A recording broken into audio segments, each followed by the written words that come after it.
শাইখ, আসসালামু আলাইকুম। ওয়ালাইকুম আসসালাম রহমতুল্লাহ বারাকাতুহু। শাইখ, বাংলাদেশ থেকে বলছিলাম, বগুড়া। আচ্ছা আচ্ছা, বলেন। শাইখ, আমি আপনার বেশ কিছু লেকচারে আমি শুনছি যে কোরআনুল কারিমের কেরাত বিভিন্ন প্রকার হয়ে থাকে। তো আমি হুম। একদম ক্লিয়ার না যে কত প্রকার আর কি রকম কি রকম। আমি জানতে চাচ্ছিলাম কত প্রকার কেরাত হয় কোরআনুল কারিমের, আর কোনটা সব থেকে সহজ এবং সহি পদ্ধতি। একদম ক্লিয়ার করে দিন শাইখ একটু। জি জাযাকাল্লাহ জি। খায়রান।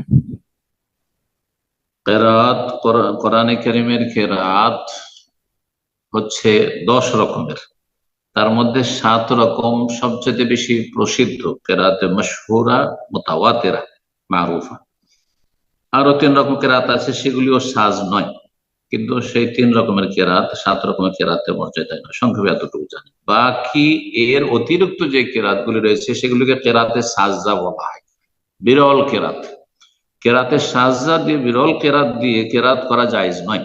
ঠিক, সেগুলি যারা গভীর এলম চর্চা করে কেরাতের সাবজেক্টের উপর, তারা লেখাপড়া করে। যেমন মদিনা ইউনিভার্সিটিতে কুল্লিয়াতুল কোরআনুল কারীম, কোরআনে কারীম ফ্যাকাল্টি রয়েছে। আমাদের হাদিসের ফ্যাকাল্টির পাশাপাশি বিল্ডিং ছিল। আর আমাদের সাথী বন্ধুরা অনেকে লেখাপড়া করেছেন বিভিন্ন দেশে, তাদের সাথে আমাদের চলাফেরা ছিল। আমরা এই বিষয়ের স্পেশালিস্ট নই, তবে এতটুকু সংক্ষেপে আপনাকে বললাম।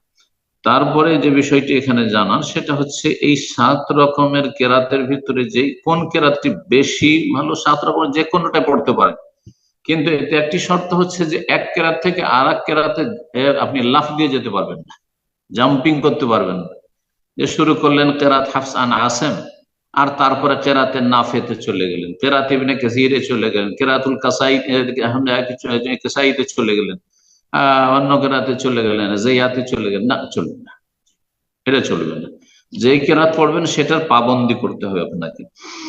অধিকাংশ মুসলিম বিশ্বে, আর বিশেষ করে এশিয়ায়, এশিয়ায় আরব দেশগুলি এবং ভারত উপমহাদেশ, এসব দেশে হাফস আন আসেম আল কুফি, কুফার যে প্রখ্যাত কারি ছিলেন আসেম ইবনে আবি নজুদ, তার কেরাতটি হচ্ছে মশহুর কেরাত।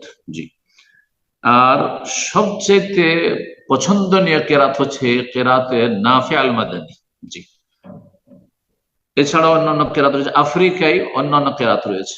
আফ্রিকা বিভিন্ন দেশে আহ, অন্য কেরাত গুলি রয়েছে।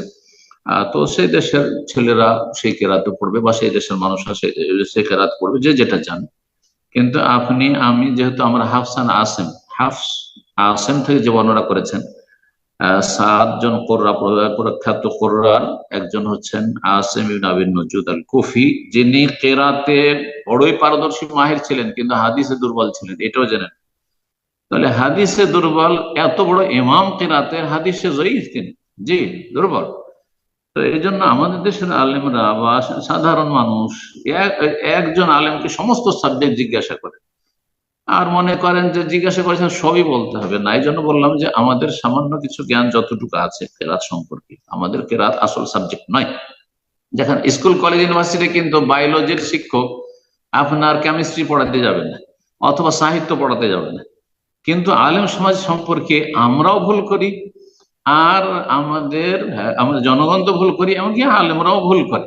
যা যে কোনো মশলা জিজ্ঞাসা করো, ওকে বলতে হবে। আর হাদিস সহিহ জয়ীফ কিচ্ছু জানা নেই, কিন্তু যেহেতু ফিকহ মাসলা কিছু জানে, হ্যাঁ, অথবা আরবি গ্রামার নাহু সারফে বেশ পারদর্শী, সেই ক্ষেত্রেও বলতে গিয়ে কি থেকে কি বলে ফেলে, আর নিজেও গুমরাহ হয়, অন্যকে গুমরাহ করে। সুতরাং আপনারা যথাসাধ্য চেষ্টা করবেন যে আহ যোগ্য ব্যক্তি থেকে, যেই সাবজেক্ট সম্পর্কে জিজ্ঞাসা করছে, যোগ্য ব্যক্তিদের থেকে জানার চেষ্টা করবেন। আল্লাহ রব্বুল আলমীর তৌফিক দান।